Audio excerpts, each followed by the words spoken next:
다음으로 두 번째 주제는 증시가 과연 어떻게 될 것인가에 대한 이야기입니다. 그러니까는 요거 이제 사실 금요일 날에 두 차례 지금 방송에 나가서 얘기를 드렸고, 사실 이제 이번 주 그 토요일 요번 이제 라이브 방송에서 제가 사실 이제 예고를 잘 안 하고, 그 다음에 예고에서 좀 자극적인 멘트들을 쓰지를 않는데, 이번에는 정말로 꼭 봐주세요라고 지난주 자산시장에서는 무슨 일이? 에서 방송 끝부분에서 그런 멘트를 덧붙였었죠. 왜냐하면은 좀 변화의 가능성이 엿보여서 그렇습니다. 일단은 증시가 얼마나 빠르게 올랐느냐라고 해봤을 때 굉장한 속도입니다. 세계 2차 대전 이후로 가장 빠른 랠리이다라고 해요. S&P 500 기준이거든요. 근데 2배 오르기까지, 바닥 대비 2배 오르기까지 걸린 시간 단 354일. 요번 랠리가요. 근데 이제 그 전에 있었던 2차 대전 이후에 그런 그 랠리들을 보시면은 여기 6차례가 보이죠. 요 6차례의 평균 소요된 일수가 1118일입니다. 그러니까는 3배 정도 빠른 속도이다. 그렇게 엄청난 속도다. 그런 겁니다. 그러다 보니까는 걱정이 당연히 좀 생기는 거죠. 이제 주식을 가지고 계신 분, 수익이 나신 분도 진짜 이렇게 올라도 되나? 그 다음에 주식이 없거나 공매도 곧버스를 샀다 이런 분들은 이야 이거 말도 안 돼. 막 이런 생각 하실 수 있는 거거든요. 그러면은 이제 자 어디서부터 우리가 실마리를 좀 찾아봐야 될까? 라고 하면은 아무래도 이제 스페인 독감인 것 같아요. 왜냐면 코로나19가 제일 처음 터졌을 때 많은 분들이 비교를 했던 게 스페인 독감이었잖아요. 이제 글로벌에서 미쳤던 그런 영향, 수준 따져봤었을 때 스페인 독감이 정말 굉장했는데 코로나도 그에 비견되는 것 같아. 그때 당시하고 우리가 비교를 해보자. 막 이런 얘기들을 사람들이 했던 거죠. 근데 일단 우리가 스페인 독감을 본격적으로 다루기 전에 그 전에요. 사실 이제 작년도 코로나 딱 터졌을 때 각종 자료들이 많이 나왔습니다. 그리고 그 자료들을 제가 이제 모아놨죠. 쟁겨놨습니다. 나중에 이렇게 쓰려고. 그 보시면은 이게 뭐냐 하면 과거에 질병으로, 그러니까 70년대 이후부터입니다. 질병으로 인해 가지고서 증시가 움직였을 때 결과가 어떻게 되었느냐라고 해서 이런 사례들을 쭉 적어놨습니다. 뭐 제일 이제 눈에 딱 보이는 거는 요거네요. 사스. 그다음에 뭐 메르스, 그다음에 저희 보면은 그 이제 신종플루 같은 것도 신종플루도 있죠, 그렇죠? 예. 그래서 요런 것들 이제 뭐 지카 바이러스도 있네요, 그렇죠? 예. 뭐 이런 것들이 있습니다. 등등등등이 있습니다. 등등등등이 있는데 보시면은 다들 이 발병했던 까만 점 이후에 증시가 올랐죠, 그렇죠? 까만 점 이후에 증시가 이렇게 다 상승을 했습니다. 그래서 평균적으로 보시면은 뭐 물론 이제 다 오른 건 아닙니다. 다 오른 건 아닌데 평균적으로 보게 되면은 한 달 뒤에는 0.44%, 3개월 뒤에는 3%, 6개월 뒤에는 8.5%가 올라가더라. 즉 무슨 얘기였냐? 야 코로나 괜찮아 사 이런 거였었거든요. 사실 근데 이렇게까지 대규모가 될 줄은 몰랐죠 그때 당시에는. 어쨌든 저쨌든 스페인 독감의 규모는 어마어마했었고 이제 이 시기에 증시 움직임이 어땠었느냐라고 봤었을 때 증시가 33.47%가 빠졌었다라고 합니다. 근데 이렇게 30% 이상의 급락이 나온 이후에 그 뒤에는요 거의 한 2년에 걸쳐 가지고서 증시가 랠리를 펼치게 됩니다. 2배의 랠리를 펼치게 되죠. 근데 그 뒤에 무서운 게 펼쳐져요. 뭐냐 하면요. 요게 이제 요때 당시거든요. 요거를 선 차트로 그냥 나타낸 건데 자 스페인 독감으로 빠졌어요. 그러고 나서 2년에 걸쳐 올라요. 2배가. 그러고 나서 그 다음엔 반토막이 납니다. 또 2년에 걸쳐 가지고서 심지어 그 저점이 스페인 독감 때보다 더 낮네요. 엄청 무서운 얘기죠. 그죠? 엄청 무서운 얘기. 2년간 거의 반토막이 났다. 저점이 스페인 독감 때보다도 낮다. 아니 도대체 이때 당시에는 무슨 일이 있었길래 그랬을까라고 해서 이제 좀 더 들여다보니까는 다른 큰 요인이 하나 더 있었던 거죠. 뭐냐면 스페인 독감이라는 것과 더불어서 세계 1차 대전이 있었습니다. 아니 독감에다 전쟁이라니 이런 환장의 콜라보가 어디 있나요? 그러니 정부들이 어떻게 했었겠습니까? 어마어마하게 확장적인 재정 정책을 폈겠죠. 유식한 말을 썼습니다만 쉽게 말해서 돈을 풀었습니다. 독감은요, 18년 초부터 19년 중순까지 이어졌고요. 그 다음에 세계대전은 14년부터 18년까지였죠. 근데 중요한 거는 사실 이제 그 세계대전보다도 그 사이 미군이 언제 참여했느냐인데, 미국이 이제 원래는 중립적인 입장을 펼치다가 민간인 희생이 뭐 유람선, 여객선이나 이런 게 커지니까 참전을 결정하게 되죠. 17년도 4월이고요. 종결이 된 게 이제 18년도 11월입니다. 이 시기가 서로 겹치죠, 그죠, 여러분? 그러다 보니까 독감 플러스 전쟁, 돈을 풀자, 초유의 사태에 돈을 쏟아부었어요. 근데 마침 끝나는 시기가 거의 비슷합니다. 그러다 보니까는 상황 종료 이후에는 더 이상 돈 풀 이유가 없어지는 거잖아요. 그러니까 건전 재정으로 바로 돌변을 했다라는 거죠. 그러니 시장이 봤었을 때에는 우와 돈을 역대급으로 풀다가 갑자기 한 푼에 폭락 이랬던 겁니다. 이때 당시에 돈을 얼마나 풀었느냐, 미국의 정부 부채 비율 GDP 대비해서요 봤었을 때 참전 직전에 10%에 불과했습니다. 1918년도에 21%, 그 다음에 1919년도에는 36%까지 증가를 했다가 모든 게 끝났죠. 1920년에는 30%로 감소를 하게 됩니다. 느껴지시죠? 풀다가 건전. 이게 좀 비슷하다는 거죠. 이번에 코로나 상황 보시면요. 직전에 코로나로 돈 풀기 직전에 108%. 근데 돈을 확 풀자. 그리고 이때는 또 GDP 대비인데 이게 좀 속이는 게 있어요. GDP가 마이너스 되면 부채 비율이 GDP 대비 확 올라가잖아요. 지금 120%대거든요.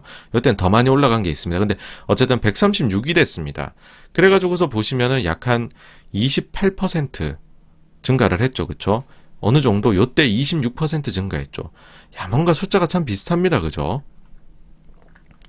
그래서 이제 이런 생각이 들 수밖에 없는 거죠. 야, 그러면은 이때도 그전에도 보니까는 그 질병이 종료되니까는 돈 풀기 종료하던데 혹시 이번에도 코로나가 종료가 되면 돈 풀기를 종료하는 거 아니야? 그러면은 이때 2년 동안 계속 빠졌다던데 증시 하락하는 거 아니야? 근데 무서운 일이 있는 거죠. 뭐냐면 코로나가 무서운 일은 아닌데 그죠? 질병이 끝난다는 거는 좀 안타깝습니다. 주식을 다루다 보니까. 근데 어쨌든 이제 자산시장 입장에서는 코로나 종료의 기미가 좀 보이기 시작을 한다는 거죠. 우리가 이제 1차 웨이브가 있었고 2차 웨이브 크게 나타났고 지금 3차 웨이브가 진행 중인데 델타 변이가. 근데 이제 이 변이의 그 미국 기준입니다. 미국 경우에 변이가 빠르게 나타난 거예요. 시기가 좀 더 빠르죠. 여기가 어디냐 하면은 미국에서도 왜 그 백신 접종률이 낮다는 얘기했었잖아요. 특히 이제 공화당 이 인기를 끄는 주들에서는 백신에 대한 불신이 높았고 그러다 보니까는 접종률이 낮았고 델타 변이에 취약했었다. 그런 대표주들이 미주리하고 아칸소입니다. 여기가 보시면요. 미국 숫자 올라가기 전에 먼저 팍 튀었어요. 먼저. 근데 그러고 먼저 튀었으니까는 아이고 조심합시다. 백신도 잘 맞을게요. 먼저 내려옵니다. 이런 거를 봤었을 때, 야, 저렇게 백신 안 맞은 주들도 내려오기 시작을 하던데, 미국 전체도 결국은 퍼져나가다가 내려오지 않을까? 마침 기울기도 상당히 완만해지기 시작한 것 같은데? 라는 거죠. 그리고 이제 그러면은 이런 생각이 있죠. 야, 뭐 그럼 델타가 끝이야. 요즘 뮤도 얘기하던데 또 다른 변이가 오면 어떻게 해? 라고 하는데 과거 이제 스페인 독감 때도 보시면은 웨이브가 두 번째가 제일 컸고 세 번째하고는 슬슬 종료가 되었었던 게 있습니다. 그러다 보니까 아니야. 원래 독감이라는 게 변이 거치다 보면 약해지고 일상적으로 돼. 그냥 이 뒤에도 스페인 독감은요. 그 한 30년 정도에 걸쳐서 계속해서 나타납니다. 근데 변이가 계속되었고 그 강도는 치명도나 이런 게 굉장히 치명률 낮아지게 되죠. 그래서 이제는 이때만큼의 임팩트 없고 그냥 뭐 같이 정말 우리가 지금 위드 코로나 얘기하듯이 이때 아마 위드 스페인 독감 이러고 살지 않았을까 싶어요. 어쨌든 세 번째, 야 스페인 때도 세 번째 하니까 2년 좀 지나니까 괜찮더라. 우리도 그럴 것 같은 거 아니냐 이런 얘기가 나오는 거죠. 근데 여기에 트릭이 좀 있어요, 여러분. 뭐냐면 사실요 스페인 독감 좀 페이크예요. 전쟁이 더 크게 미쳤다고 영향을 보아야 될 거다라는 겁니다. 그게 무슨 말이냐라고 보면 사실 이제 2018년도 초부터 미국에는 스페인 독감이 본격적으로 영향을 미치기 시작을 합니다.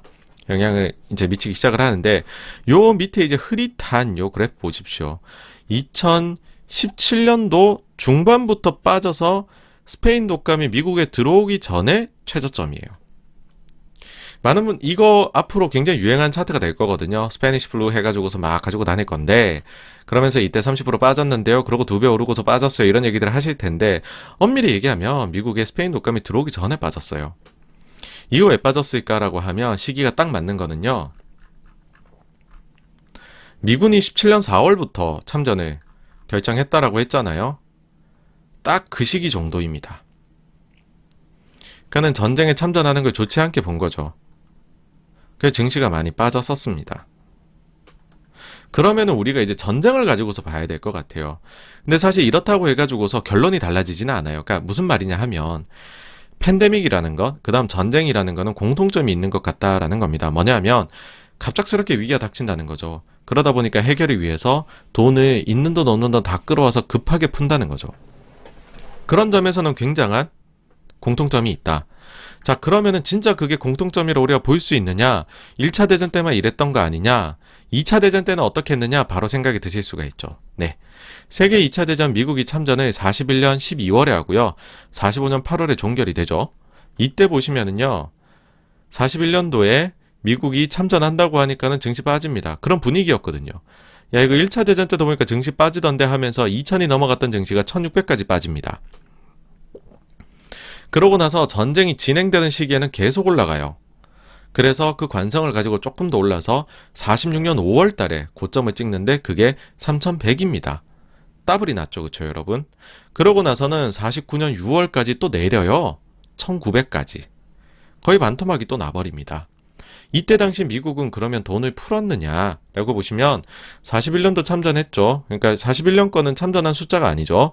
38%, 42년 정부 부채 비율 43%, 46년 이게 쭉쭉 흘러갑니다. 42, 43, 44, 45에서 46년에 118%가 됩니다. 이번에 코로나로 136%를 찍기 전까지는 이게 이제 당시만 해도 역사상 최고치였었습니다. 그런데 이만큼 최고치였다가 전쟁 끝나니까는 아유 우리 그러면 건전재정해요. 103, 92 쭉쭉 떨어지죠. 그러니까는 아이고 그럼 증시도 빠질게요. 1900으로요. 이렇게 됐던 겁니다. 이것만 보시면 이런 생각 드시죠. 뭐야 지금 이거 주식에 다 팔아야 되나. 근데 결론적으로는 일단 노라고 말씀드리고 싶습니다. 그러니까는 조금 이제 그렇잖아요. 제가 진짜로 제가 생각할 때 이런 시기 안 좋을 것 같아요를 너무 직전에 얘기를 드리기 시작을 하면은 받아들이시기도 힘드실 거고 그거 이제 이거를 또 자료를 또 소화를 하는데 시간이 걸리실 거잖아요. 그래서 미리 그냥 제가 조금 얘기를 드려볼까 해서 가지고 온 겁니다. 예. 그래서 뭐 당장에 다 팔아야 되냐? 절대 아닙니다. 오해를 하시면 안 됩니다. 예.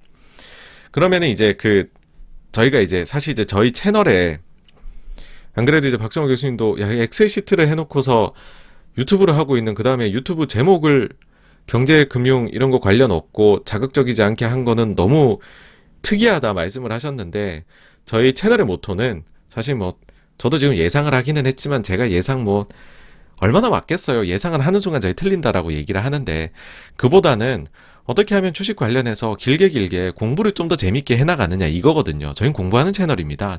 원래 좀 재미가 떨어져요.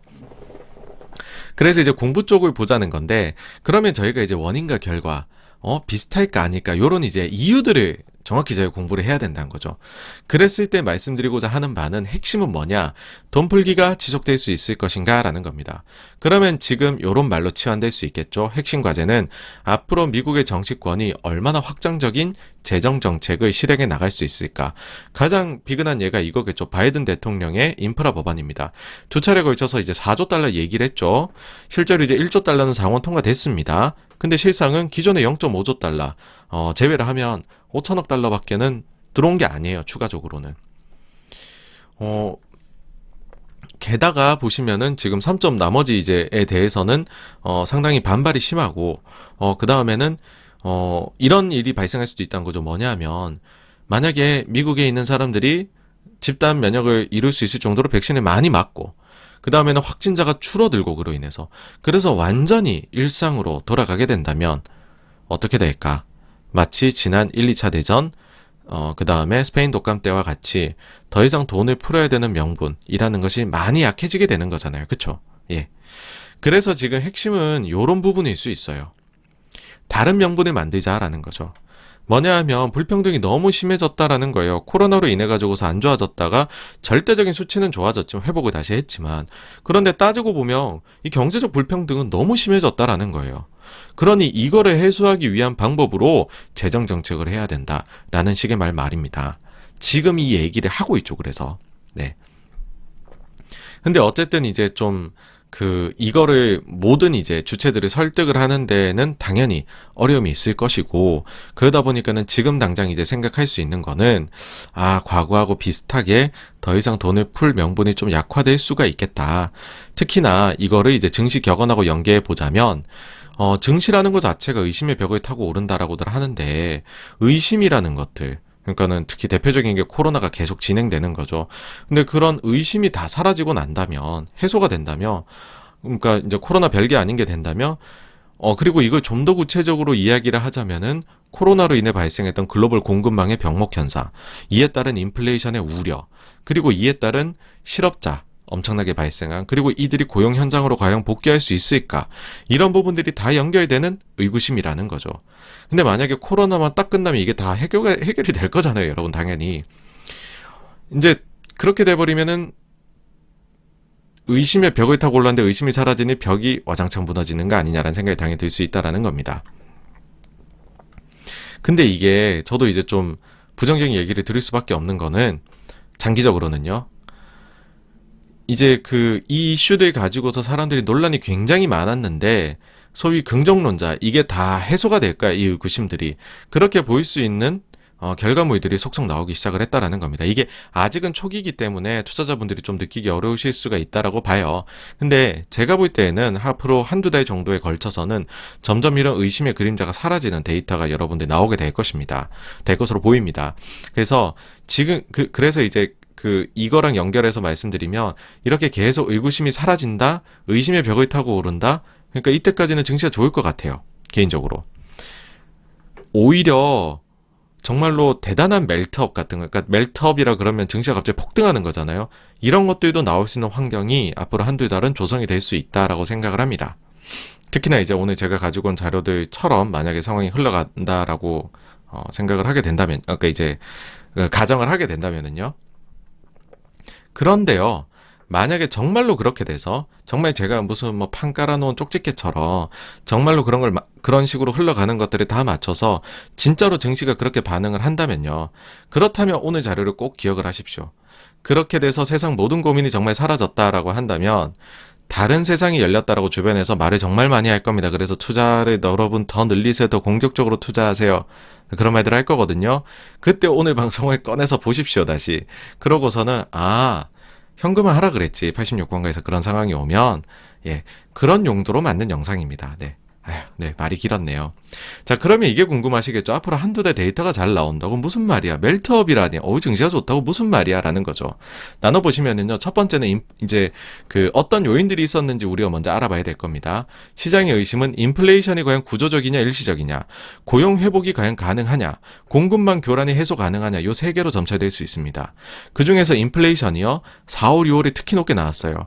7월에는 근데 절대 수치는 좀 높았지만은 예상치는 이제 범위 안으로 들어왔습니다. 그래서 리오프닝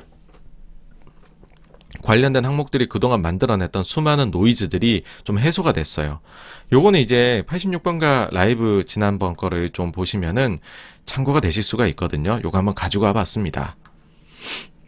자, 네. 미국 7월 물가에 대한 리뷰 자료인데요. 4월 때 보시면 예상치보다 발표치 엄청 높았죠. 5월도 그랬죠. 6월도 그랬어요.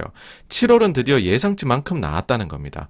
얼마 만에 예상치만큼 나온 거야. 야, 이제 드디어 사람들 예상만큼밖에 안 나오는구나. 오케이, 감 잡았어. 괜찮아. 이건 긍정적이야. 그리고 이제 보니까는 일회성 요소들이 물가 상승을 굉장히 이끌었던데, 대표적으로 요겁니다. 이제 중고차. 근데 이런 것들이 좀 내려오는 것 같다라는 거죠. 뭐냐 하면요, 여러분. 4월, 5월, 6월 달에 미국 소비자 물가 상승의 3분의 1 이상을 오직 요 하나가 이끌어냈습니다. 어마어마했던 거죠. 근데 요 하나가 아니라요, 리오프닝 관련된 주식들 일회성으로 우리가 꼽는 것들이 대표적인 게 6개가 있거든요. 외식, 중고차, 숙박, 렌터카, 자동차 보험, 항공운임. 요거들이 다 엄청나게 상승했었다는 거죠. 팬데믹 기간 동안에. 얼마나 상승했냐. 원래는 2020년 6월만 해도 요 6요소가 CPI 전체에서 차지한 비중이 11.96%였어요. 근데 1년 뒤에 13.29%로 늘어난 거죠. 그 사이에 최근에 특히나 상승률을 보시면요, 두 자릿대 상승을 심심치 않게 해요. 막 한 자리 높은 때 상승도 나오고요. 6월 달도 어마어마하죠, 여러분. 숫자 그냥 딱 봤었을 때에도. 특히나 이 중에서 지금 중고차 어마어마했죠. 전월 대비입니다. 이게 전년 동기 대비가 아니라 10%, 7.3%, 10.5%. 세 달 사이에 30%가 올라버려요. 중고차 가격이. 근데 이랬던 항목들이 7월에 발표됐는데 0.8, 0.2, 외부 숙박은 높네요. 6. 나머지들은 마이너스를 기록을 하면서 이제 리오프닝 관련해서 나왔던 노이즈는 많이 사라졌습니다. 라고 이야기를 하는 거죠. 그래서 제가 볼 때는 다음번 그 물가 지표는 예상보다는 조금 낮게 혹은 이제 우리가 인플레이션은 일시적이었구나라고 느끼게 나오지 않을까라고 생각을 합니다. 특히 이제 요걸 좀 선행하는 게 있어요. 맨하임 인덱스라고 해가지고서 요 검색하시면 나옵니다. 이게 이제 중고차 지수인데요. CPI하고는 조금 다르기는 하지만은 요 데이터가 먼저 나옵니다. 맨하임 인덱스는요, 미국에서 그 월초 5영업일째 나오고요. 그다음 보통 CPI는 월 중순에 나옵니다. 그러니까 이거 가지고서 미국 CPI의 3분의 1이 차지하는 지금 요소를 미리 알 수 있다는 거죠. 근데 이 숫자는 CPI의 중고차 지수를 코릴레이션 그려보면, 그러니까 그 관계성을 이제 계산해보면 2개월 정도에 선행을 합니다. 근데 요게요, 보시면은 엄청 올랐죠, 여러분. 요게 팬데믹 때 쪽 떨어졌다가 팬데믹 이후에 급상승합니다. 근데 5월 달부터 해서 고점을 찍고 내려오기 시작합니다. 두 달 뒤 실제 7월 달 지표가 내려간 거죠, 그래서. 자, 그러면 이게 두 번 발표하거든요, 월 중에. 상반월 발표하고 월이 끝나면 5영업일째 발표를 합니다. 지금 8월 상반월 자료가 나왔어요. 더 떨어졌습니다, 추가로. 그래서 제가 볼 때는 9월, 10월 달에 안정적인 인플레 숫자를 볼 수 있지 않을까, 이런 요인으로 인해서. 다음으로 이제 세 가지 요인 중 두 번째 고용인데요. 고용에 대해서도 이런 의구심들을 가지죠, 사람들이. 구조적으로 일자리가 돌아오지 않는다. 이유는 그런 거 되는 거죠. 하나는 근본적으로 산업 구조 바뀌었다. 로봇이 많이 하고 자동화 됐다. 두 번째로는 코로나 여전히 있는데 일자리 구하겠냐, 사람들이 병 걸릴까 봐. 그 다음에 세 번째는 역시 코로나 관련인데 학교가 완전히 오픈을 안 했다. 근데 미국은 보면 학부모들이 역할을 다 해야 되잖아요. 자녀하고 같이 있어야 되는 의무 이런 것들이 강력합니다. 우리보다도. 근데 베이비시터 아니면은 하여튼 케어 해줄 수 있는 그 아르바이트생을 구해야 되는데 보시면은 사실 이제 미국에서 백신 접종이, 그러니까 전 세계적으로도 백신 접종이 사실 이게 뭐 너무 빨리 내주려고 하다 보니까 성인 접종부터 이루어졌잖아요. 그러니까 이제 미성년에 대해 가지고서는 테스트 자체가 거의 이루어지지 않았었고, 그러다 보니 시터를 구할 수가 없죠. 부모 둘 중에 한 명은 남아 있어야 되죠. 일자리 구하지 않는다. 마지막으로 이제 이것도 사실 마지막으로 꺼낸 게 원래 제일 보통 큰 이슈잖아요. 뭐냐 하면은 추가적으로 실업 보조해 두는 게 너무 크다는 거죠. 매주 300불씩 더 주고 있거든요. 그러다 보니까는 사람들이 공짜 돈 받고 있는데 굳이 일하러 나가겠니 너 같으면? 이라고 했습니다. 근데 왜 고용 늘 것으로 보느냐라고 하면 9월 초에 이 추가 실업 보조 주 300달러가 종료가 됩니다. 미국 전체 지역에서요. 그럼 어떻게 되느냐? 다시 일자리 찾겠죠. 돈이 필요하니까. 근데 이게 이미 다른 주들에서 여러분 나오고 있어요. 이 차트입니다. 요거 이제 86권가에서 몇 번 보여드린 적이 있는데, 지금 이제 요게 그 실업수당 청구 건수이거든요. 그때 세부 데이터를 보게 되면 이제 미국 전체에서 원래 9월 초에 끝내자라고 이제 바이든 대통령 이야기를 했죠. 근데 미국 각 주별로 자유도가 있어서 더 먼저 끝낼 수가 있습니다, 여러분. 그래서 지금 공화당이 인기를 끌고 있는 주들에서는 미리 끝내버렸어요. 7월, 8월에 걸쳐서 미리 끝냈거든요. 그러니까는 나눠보자는 거죠. 그럼 진짜로 지금 추가로 주고 있는 돈을 없애버리면 사람들이 일자리 늘어나게 될까? 보시면요, 그 유의성이 나타납니다. 지금 9월에 이제 정상적으로 끝내겠다 하는 곳들은 여전히 실업수당이 높게 나오죠. 근데 미리 끝낸 데들은 빠르게 감소를 합니다. 그래서 제가 볼 때에도요, 이 부분들은 결국은 이제 돈 주는 거를 멈추면은 일자리 다시 찾는 쪽으로 가지 않을까. 그래서 9월에 미국 전역이 되잖아요. 그럼 9월에 고용지표가 10월 첫째 주 금요일에 나오게 되겠죠. 이게 아마도 굉장한 서프라이즈가 나오지 않을까라고 저는 예상을 해요. 그러면은 아예 고용이 좀 안 좋았던 것도 일시적이었네 라는 생각을 하게 되겠죠. 그리고 이제 공급망 교란 관련해서는 8월 ISM 제조업 지표에서 좀 이것저것 얘기가 잘 나온 것 같아요. 뭐냐 하면 사실 이거 델타 때문에 다들 잘 안 나올 걸로 봤거든요. 근데 일단 잘 나왔고, 그 중에서도 특히 이제 앞서도 말씀드렸지만, 신규 주문이나 이런 거 보면 경기 좋구나. 그 다음에 재고, 공급업체 이제 딜리버리 이런 거 보면은 공급망 교란 항목들이라고 우리 흔히 얘기하는 것들의 개선이 나타나기 시작을 했다는 거죠. 그래서 이런 이제 각종 의구심들이 해소가 될 방향성이 좀 보인다. 초기이긴 하지만 앞으로 한두 달에 걸쳐서는 이런 것들이 강하게 나올 것 같다라는 거죠. 그러다 보니까는 여기에 활용 정점을 아마도 9월 22일 날 FOMC입니다. 여기에서 좀 이제 내지 않을까. 기록을 하지 않을까라는 건데, 뭐냐면 일단 금요일날 이제 고용이 나빴으니까 아마도 이제 이날 테이퍼링은 못할 거고 완화적인 서프라이즈로의 좀 멘트가 나올 수 있는 가능성이 있다라는 거죠. 그럼 증시가 이때 더 화랑을 띌 수도 있겠죠. 가령 예를 들면요. 그러니까 뭐 이런 얘기를 드리는 거는 그만큼 연준의 최근에 이제 매파들이 정말 매적인 발언들을 했었어요. 그러다 보니까 이게 반작용이다 말씀드릴 수 있을 것 같고, 여기서 이제 2013년도에 연준의 테이퍼링 과정 한번 말씀을 드려볼까 해요. 왜 제가 11월 자꾸 이렇게 말씀을 드리느냐.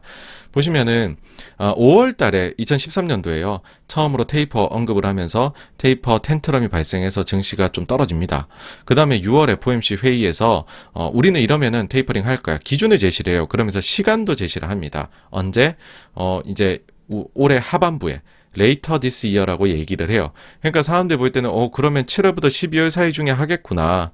그래서 매번 열리는 FOMC에서 사람들이 굉장히 촉각을 곤두세웁니다. 근데 9월 달에 보시면은 요게 이제 저희가 책 독서 모임도 했었는데 행동하는 용기란 책이 있어요. 이제 벤 버냉키 의장이 당시에 자기의 그거를 회고한 거죠. 9월 달에 거의 반반이었대요. 근데 경론 끝에 테이퍼링 안 하기로 결론을 내렸다. 전날까지도 버냉키 의장조차도 고민을 했다라고 책에 나와 있습니다. 그래서 이제 9월 달에 안 하니까 사람들이 later this year인데 9월 달에 안 했어. 근데 이때는요, FOMC가 여러분 1년에 8번 열리거든요. 근데 이때는 그 중에 4번만 인터뷰를 했었어요. 그게 3, 6, 9, 10이었거든요. 그러다 보니까 중요한 결정은 3, 6, 9, 12에만 내려졌지 나머지 달에는 안 이루어졌습니다. 인터뷰도 못하는데 중요한 결정 내리면 의사소통이 안 될 거잖아요. 지금은 보시면은 FOMC마다 지금 파월 의장이 나와서 기자들하고 인터뷰를 하죠. 왜냐하면 파월 의장이 내세웠던 게 커뮤니케이션의 강조였고 변호사 출신이시잖아요. 그래서 매번 FOMC 때마다 본인이 인터뷰하겠다라고 주창을 했거든요. 그래서 그렇게 바뀌게 된 겁니다. 이때는 그러지가 않았어요. 그래서 9월에 안 했네? 그럼 사람들이 자동으로 12월이야. 그러니까요, 이해해 보시면 2013년도에 계속 증시가 테이퍼링 하는 거 아니야? 안 하네? 테이퍼링 안 하네 하면서 계속 올라갑니다. 2021년도 지금 상황은 어떠냐라고 하면 7월 FOMC에서 굉장한 이제 이 힌트를 줍니다. coming meetings라는 표현이 나와요. 이 커밍 미팅즈라는 표현이 나오면 향후 2-3번 회의에서 결정을 내리겠다라는 암묵적인 약간 불문율 같은 표현입니다. 이 표현이 7월 달에 나왔어요. 그러면 그 뒤에 9월에 회의 있고 11월에 회의 있고 12월에 회의 있거든요, 연준이.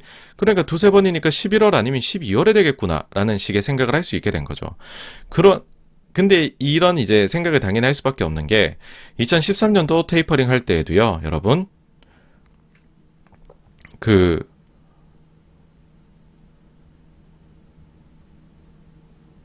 9월달 FOMC에서 커밍 미팅즈라는 표현을 썼습니다. 그러고 나서는 11월, 그 다음에 이제 10월 회의, 그 다음 12월 회의, 두 번째 되는 회의에서 결정을 내리거든요. 그렇게 만약에 이제 이거하고 평행한다라고 하면 7월 회의 이후에 9월 회의, 11월 회의, 그럼 11월에 하는 거 아니냐, 이런 생각이 들 수가 있는 것이죠. 예. 여기다가요, 2021년 요 7월 FOMC 미팅하고 난 이후에 또 한 2-3주 지난 회의록이 나옵니다. 이 회의록에서 엄청난 힌트를 주죠. 대부분의 의원들이 테이퍼링의 실제 실행을 연내하는 것에 이제 동의를 한다라는 표현이 나옵니다. 연내 실행이라 그러면은 잭슨홀까지 넣어주면은 3번이 남았는데 그 3번 중에 한 번에 결정을 할 텐데, 그럼 이제 잭슨홀에 아무것도 없었죠. 그럼 9월하고 11월이 남게 되죠. 그러면은 9월에는 제가 볼 때 이제 고용 나쁘게 나왔으면 못할 것 같다는 거죠. 그럼 11월로 간다는 거죠. 이게 논리입니다. 그러면은 요때하고 비슷하다라고 하면 요때 말씀드렸죠. later this year라고 했는데 그 later this year 중에서 가장 늦은 시기에 하면서 포지티브 서프라이즈를 만들어냈잖아요. 마찬가지로 이번에 coming meetings라는 표현 중에서 연내 실행 중에서 가장 늦은 시기, 그러면 포지티브 서프라이즈. 네, 그럼 11월 FOMC 때까지를 좋게 볼 수 있겠다라고 얘기를 드릴 수가 있을 것 같아요. 여기다가 이제 의구심이 사라진다? 거기에 이제 날개를 달아줄 수 있는 요소는 이런 겁니다. 파월 의장이 진짜 재선임 된다면 연준 의장으로. 그리고 이때까지 만약에 코로나 우리가 3차 웨이브였고 종결되는 걸로 나타난다면 어떻게 할 거냐라는 거죠.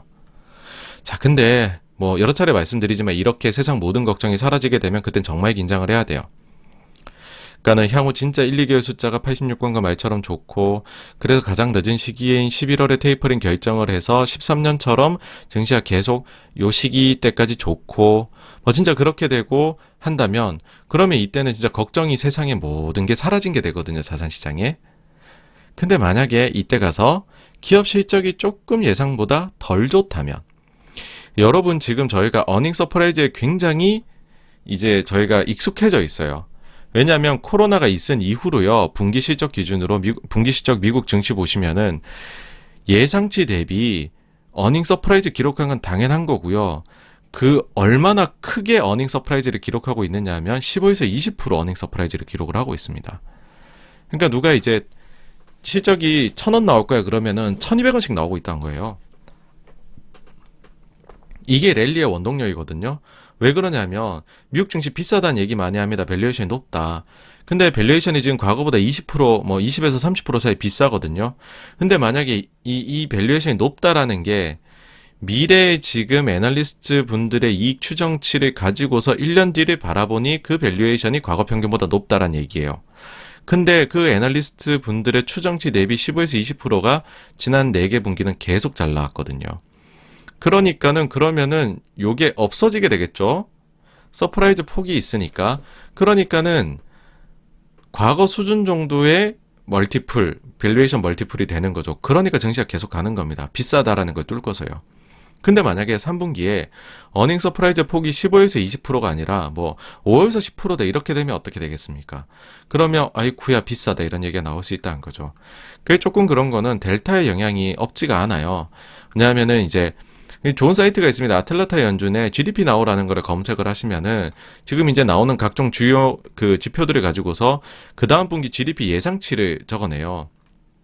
요게 이제 시장에서 평균적으로 생각하는 거고요. 근데 이제 아틀란타 연준에서 생각하기에는 최근에 급락을 하고 있죠. 차이가 꽤 큽니다, 지금 이게. 이게 결국에는 기업 실적에 좀 영향을, 그러니까 미국 경기 자체가 주일 수 있는 요소가 아닌가, 그렇게도 바라볼 수가 있다라는 거죠. 그럼 3분기 실적이 언제 나오느냐?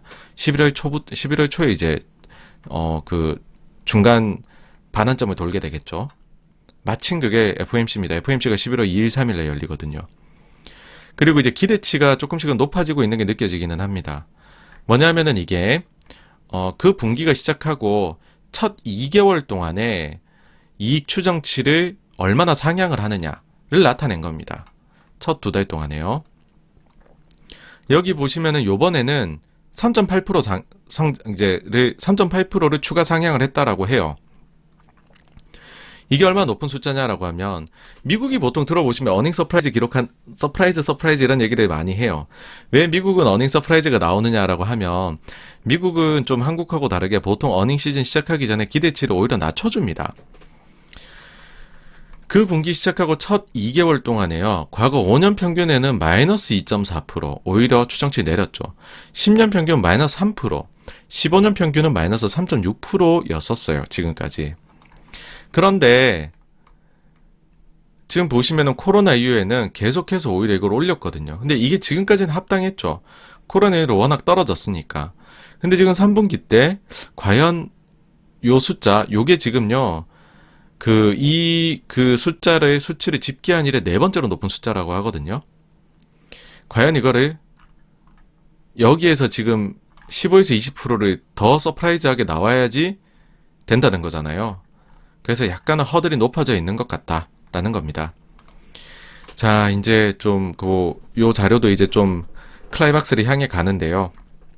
사실 86권가에서 가장 많이 정말 이제 인용을 하는 게 우라가미 군이오 책이죠. 증시에 대해 가지고서 이제 그 흐름을 어떻게 읽느냐, 주식 시장 흐름 있는 법. 요거를 이제, 요 책 진짜 얇습니다. 요건 꼭 한번 보시길 추천드리고, 아니시면은 제가 이제 1월 3일 날 했던 라이브에서 요거 이제 독서 모임 했던 게 있습니다. 요거 보셔도 참고가 되실 것 같아요. 근데 요 자료를 봤었을 때는, 야, 이거 역금융 장세의 느낌이 좀 나기 시작했다라는 겁니다. 일단 그럼 뭐냐? 과거 자료 한번 보시죠. 증시가요. 강세장세, 약세장세 나눠지고 강세장세는 금융장세, 실적장세, 약세장세는 역금융장세, 역실적장세로 나눠집니다. 금융장세의 특징은 불경기 속에서 나타나요. 그러니까는 엄청난 정부의 강력한 정책이 나오니까는 갑자기 이제 단숨에 증시가 폭락하던 게 오름세로 가죠. 이때 당시에는 사실은 경기는 엄청 나쁘죠. 그러니까 돈을 푸는 거죠. 근데 이제 어쨌든지 간에 이제 사람들이 왜 올라 하는데 바닥 찍고 올라간다. 왜? 이게 진짜 유동성 돈의 힘으로. 하여튼 그런 상황이라는 겁니다. 이거 참 재밌죠. 공매도도 당황하여 매입에 나서게 된다. 이렇게 얘기를 해요. 이때 특징은 뭐냐라고 하면은 금리 민감주가 선봉장에 서게 된다라는 거고, 그 다음에는 뭐 이제 재정 투자 관련한 뭐 이런 주식들이 좋다. 뭐 이런 얘기들을 하는데, 뭐 어쨌든 이제 그 저가의 대형주들이 이때 좋다. 그 다음에 금융 관련해서 이득을 보는 주식들이 좋다라는 겁니다. 근데 이제 여기에서 실적장세로 넘어가게 되는데 이 실적장세가 어떻게 시작이 되느냐? 사람들이 회의 속에서 시작을 한다라는 거죠. 이게 보니까는 정책 돈만으로 했지 세상은 좋아진 게 없어. 근데 알고 보면은 그렇게 돈을 푸니까 정책 효과가 서서히 발휘되기 시작을 하는 거거든요. 이때는 뭘 사야 된다라고 얘기를 하냐 하면 저가 대형 소재 산업, 철강, 화학, 제지, 시멘트, 비철 금속을 사라고 합니다. 한번 비교해 보십시오. 이때 상황이 어떠했는지요. 지금 이제 우리 증시 요번에 코로나 이후로 보면은 작년 3월 저점으로 해가지고서 이제 그 9월, 10월 정도까지가 금융장세였던 것 같고요. 10월부터 해가지고 올해 2분기 중간까지가 이제 실적장세도 전반 후반부가 있거든요. 여러분 전반부였던 것 같아요. 근데 그 전반부의 스타들이 이거거든요. 그럼 이제 사람들이 이제 경기가 회복되고 있구나. 그러면서 이제 현실 매입이 들어가기 시작을 합니다. 근데 여기서 이제 실적장세가 주인공이 바뀌게 되죠. 전반에서 후반으로 가는데 이런 이제 화학 같은 철강, 시멘트 같은 주식에서 가공산업으로 넘어간답니다. 기계, 전기, 자동차, 기계 이런 것들이요. 중요한 기준은 뭐냐 이때 인플레이션이 싹트기 시작한다라는 특징이 있다라는 겁니다. 저희가 과도한 인플레를 걱정할 정도가 됐잖아요. 인플레이션 얘기가 나왔죠. 요 내용이 참 맞아 들어갔다 생각하는데요. 그러면서 사실은 이제 그 실적장세 후반부의 스타는 누구냐라고 하면 고수익, 그러니까 멀티플 높은 중소형주가 되게 좋다라는 겁니다. 그 중에서도 어떤 것들이 특히나 또 이제 좋을 수 있느냐라고 하면은 이런 이제 그 상황에 틈타서 히트 상품을 내는 소비재, 작은 규모의 기업이면 주가가 진짜 좋다라고 얘기를 해요. 사실 그런 증시였죠. 지난 2분기부터 지금까지요. 근데 이제 여기에서 다음은 뭐냐? 약세, 역금융장세거든요. 자, 이게 그러면 넘어가는, 앞서는 뭐 기준들이 있었잖아요. 뭐 인플레가 싹트기 시작해요. 뭐 아니면은 사람들이 이제 여기 이제 정부가 엄청난 강력한 정책을 펼쳐요. 이런 이제 우리가 발견할 수 있는 단서들이 있었단 말이죠. 근데 역금융으로 넘어가는 거는 어떻게 책에서도 적어놨냐 하면은 징후 발견이 그 전에 장세들을 맞추는 것보다 어렵다라고 얘기를 합니다. 자, 그럼 이제 일단 어렵다는 거예요. 일단 어렵다는 거를 깔고 가시죠. 일단 어려운데 역금융은 뭐냐라고 하면 보통 이제 금융 긴축이 계기가 된다고 합니다. 그러니까 이번은 다르다. 새로운 세상이 열렸다. 그러면 역금융이 온다는 거예요. 근데 이제 어쨌든 약세장이잖아요. 강세장 끝났다는 거죠. 역금융으로 넘어오는 건 이제 강세장 끝났다는 건데, 그럼 그 강세장의 피날레는 어떠냐 했을 때에 꼭 긴축 때문에 오는 건 아니다라고 얘기를 합니다. 이제 각양각색이다라고 해요. 그러니까는 이 책에 참 이제 아주 이제 문학적인 표현이 있는데 그 인용을 해가지고 행복한 가정의 모습은 공통점이 있으나 불행한 가정의 모습은 제각각이더라. 그렇듯이 이제 불행한 장세 시작도 제각각이더라. 뭐냐면 외부의 일시적인 쇼크 때문에 올 수도 있는 거고 아닌 사람들이 너무 긍정적으로 봐서 정말 과도하게 매수를 해서 그럴 수도 있고 아니면 금융 긴축이라고 하는 금리 인상 같은 것 때문일 수도 있다라는 겁니다. 이때 어떻게 되느냐? 사실 거의 전 종목이 하락을 한답니다. 그래서 제가 이제 방송 나가서도 이때는 어떻게 해야 돼요라고 하면 사실은 현금밖에는 드릴 말씀이 없다라고 얘기를 했던 거고요. 근데 이게 특징은 급락 후에 3, 4개월 이내에 최초 고점을 재도전, 흔히들 말하는 더블탑을 이제 트라이를 한다는 거죠. 근데 이때 특징이 더블탑인데 신고가를 다시 갱신을 하는데 근데 거래량이 적고 다시 신고가를 기록하는 종목 숫자는 적다라는 겁니다. 그래서 책에서 이렇게 씁니다. 더블탑은요, 강력한 강세 장세의 종말 사유라고 얘기를 해요. 근데 이제 다만 이제 좀 예외적으로 아까 그 강세장이 끝나는 여러 케이스가 있는데 그 중에 이제 외부 쇼크 있다 했잖아요. 근데 외부 쇼크에 대한 급락이면 바로 이거는 회복을 한다라고 적혀 있기는 합니다. 근데 그게 아니면 지루하고 안 좋다라는 거고. 그럼 이제 이때 그나마 그럼 주식으로 한번 이걸 뚫고 역행하는 그룹을 찾아보자면 아주 이제 소형 우량 기업을 잘 고르면 괜찮다. 그냥 요 정도까지만 얘기를 합니다. 그렇지만 역시나 이제 약간은 무책임할 정도 있는데 사실 주가가 하락해서 확인이 가능하다라고 합니다. 네, 그러니까 그만큼 발견은 어려운 거고요. 그렇지만은 우리가 이거를 이제 그나마 조금 알아내보자. 여기에 뭐가 있는지 이제 그 단서들을 그래 보면은 아까도 말했지만 더블탑이 가장 강력한 종말 사유라고 했잖아요. 그러니까 여러분들이 이제 증시에 더블탑이 되는 거는 조금 눈여겨보셔야 된다는 겁니다. 2007년 코스피가 그랬었죠. 2007년도에요. 저희 보시면은 미국의 뭐 마이클 버리 이런 사람과 같은 스타 매니저가 2007년 코스피 급락장에서 없었어요. 저희가 보시면. 왜 그랬냐라고 하면 당연히 이때 증시가 막 올라가잖아요. 불편해요, 마음이. 증시 하락할 수 있습니다. 여러분 조심하세요라는 아주 이제 그 신중한 펀드 매니저분들이 꽤 많으셨어요. 그리고 이렇게 오면서 주식을 파셨겠죠. 진짜 그러고 주가가 빠졌어요. 근데 2000포인트가 1600까지 빠졌는데 단숨에 다시 2000에 벗기고 올라가요, 신고가를. 어떻게 됐겠어요? 못 견디죠. 이걸 어떻게 견딥니까, 여러분? 특히나 여기에 기관 자금 맡아서 했다면은 주변에서의 그 기관 투자자들의 압박까지도 들어올 텐데 이걸 어떻게 버틸 수 있겠습니까? 이때 다시 주식을 샀겠죠. 그러고 정말로 하락했습니다.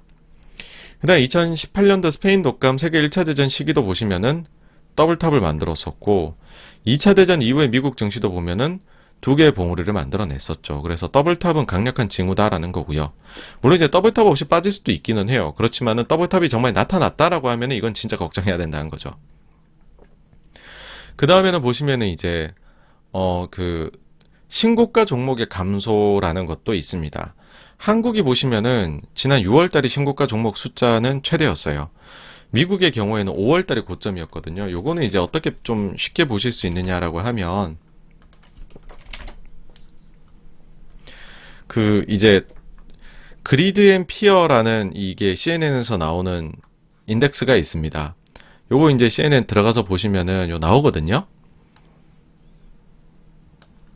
여기에서 맨 밑에 6번째가 그 52주 이제 신저가 대비 신고가 해가지고 이제 그 네트 순 그 비중이거든요.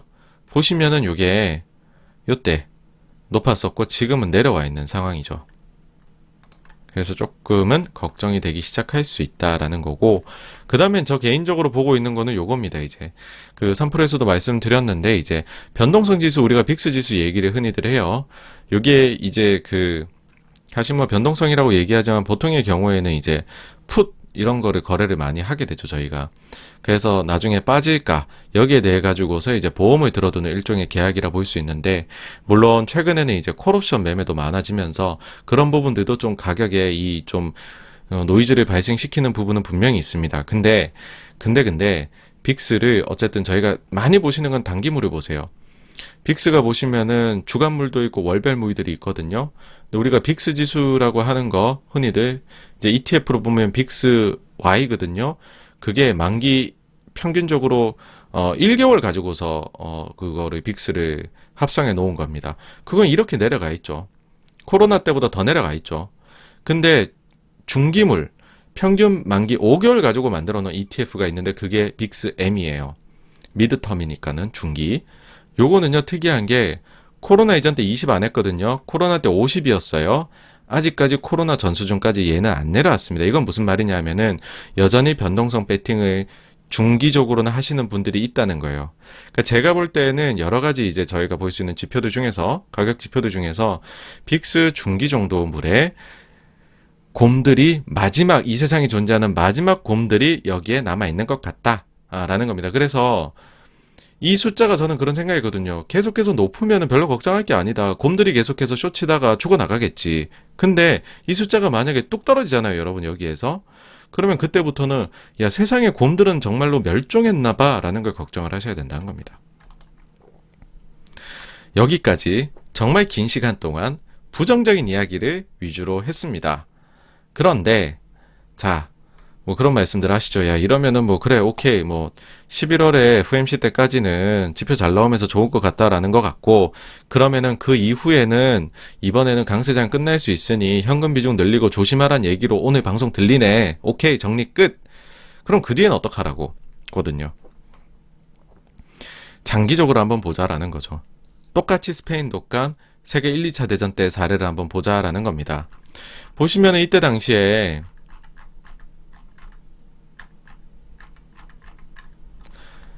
스페인 독감 세계 1차 대전 때 올랐다 떨어졌다고만 말씀드렸잖아요. 근데 이거를 더 길게 보자는 거죠. 더 길게. 더 길게 보시면은요. 1920년대입니다. 이게 미국에. 6배가 올랐습니다, 여러분. 6배.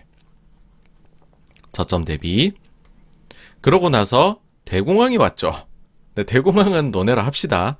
너무 올라서 빠진 거잖아요. 10년 동안 먹었으면 됐지. 그쵸? 이때를 우리는 광란의 로어링 뭐 20s 그래갖고서 광란의 20년대라고 얘기를 합니다. 그만큼 세상이 좋았다는 거죠.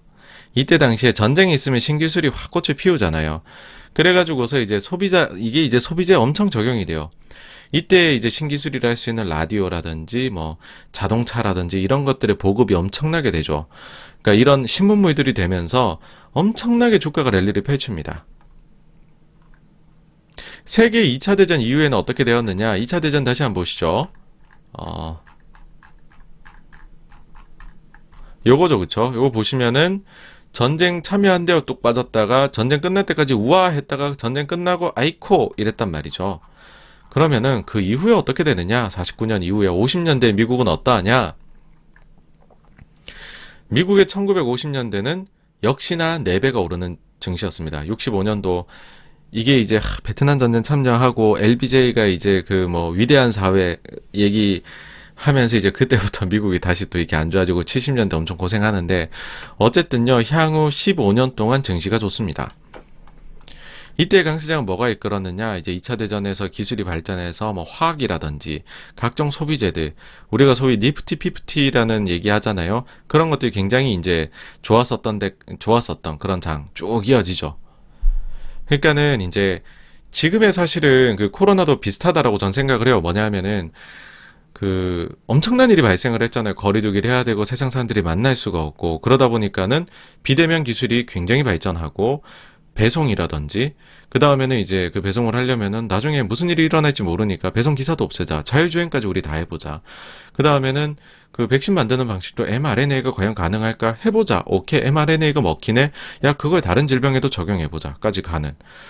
그러니까는 이게 지금 기술의 혁신의 속도가 너무 빨라지기 시작을 했다라는 겁니다. 그래서 만약에 정말로 하락을 한다. 근데 그러기에는 지금 싹을 틔우기 시작한 이번 코로나로 인해 가지고서 뿌리를 뿌려서 저희가 키우기 시작한 그 엄청난 미래 신기술들의 그 성장은 현재 진행형일 거거든요. 그렇다라면은 과거 사례를 봤었을 때 그 뒤에는 신기술들이 정말 꽃 피우는 사회가 길게 올 수도 있을 것 같다라는 것이 솔직히 말씀드리면 오늘 주제 결론입니다. 그래서 뭐 이제 그런 거죠. 그럼 뭐야 이거 왔다 갔다 하는데 결국에는 이제 보셨을 때 나중에 뭐 증시가 진짜 만약에 뭐 떨어진다 뭐 그런 사태가 발생했는데 현금 비중이 있다라고 하신다면 정말로 인류의 뭔가를 그 미래를 바꿀 수 있을 만한 것들 그런 것들을 사실 근데 그때 가서 찾아보자 이러면 늦잖아요, 여러분. 미리 준비가 돼 있어야 되잖아요.